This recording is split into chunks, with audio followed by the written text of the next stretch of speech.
धन धन सतगुरु तेरा ही आसरा, हाजिर नाजिर जिंदा राम तेरा ही आसरा। साखी मस्ताना जी भजन ऐसे होता है।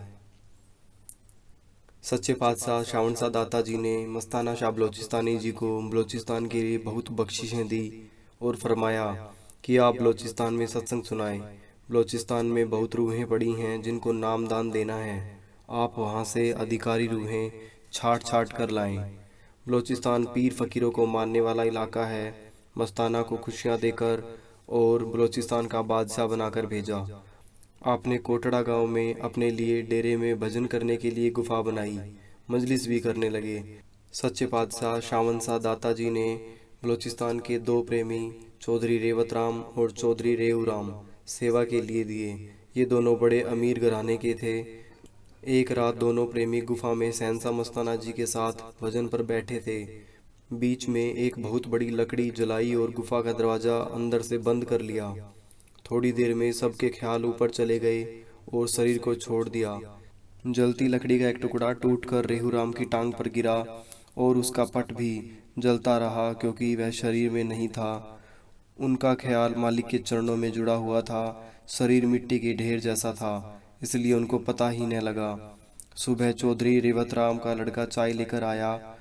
उसने देखा कि गुफा का दरवाज़ा बंद है और कोई चीज़ अंदर जल रही है। बड़ी बदबू आ रही है। उस लड़के ने गुफा का दरवाज़ा खोलने के लिए कोशिश की, परंतु दरवाज़ा ना खुला।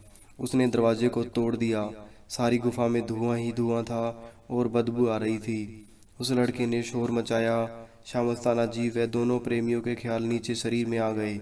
चौधरी रेऊ राम ने बहुत जोर जोर से चिल्लाना शुरू कर दिया कि मैं जल गया। उसके घर वालों को खबर कर दी गई। सवारी का तुरंत इंतजाम करके उसको तुरंत कोयटा शहर में डॉक्टर के पास ले जाया गया। डॉक्टर ने थोड़ा बहुत इलाज किया और कहने लगे कि इसकी टांग काटनी पड़ेगी, नहीं तो सारे शरीर में जहर फैल जाएगा, यह लड़का बचेगा नहीं। चौधरी रेऊ राम डॉक्टर की बात सुनकर अपने परिवार वालों से कहने लगा कि मैं टांग नहीं कटवाऊंगा, मेरे को आप श्यामस्ताना जी के पास ले चलो। उसके घर वाले कोटड़ा गांव से उसको श्यामस्ताना जी के पास ले आए।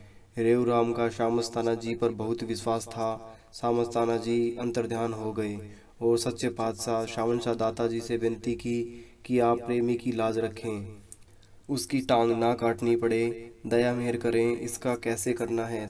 सच्चे पातशाह जी ने फरमाया कि नीम के पत्ते उबालकर उसी नीम के पानी से जख्म को धोएं और नीम के उबले हुए पत्ते बांध दें। दिन में 2 बार ऐसा करें। उन्होंने ऐसा ही किया। तीसरे दिन दर्द भी कम हो गया और जख्म भी भरना शुरू हो गया। 15 दिन के अंदर जख्म भर गया और निशान बाकी रह गए। रेऊ राम का दिल बहुत खुश हुआ, चलने फिरने के काबिल हो गया। शाह मस्ताना जी दोनों प्रेमियों को लेकर ब्यास आए। सच्चे पातशाह के दर्शन किए। सच्चे पातशाह खुश हुए और फरमाने लगे, प्रेमी की जली टांग दिखाओ। श्यामस्ताना जी ने रेऊ राम की टांग से कपड़ा हटाया। सच्चे पातशाह ने उसकी टांग पर दृष्टि डाली। सच्चे पातशाह फरमाने लगे, ब्यास डेरे के सभी साधुओं को बुलाओ।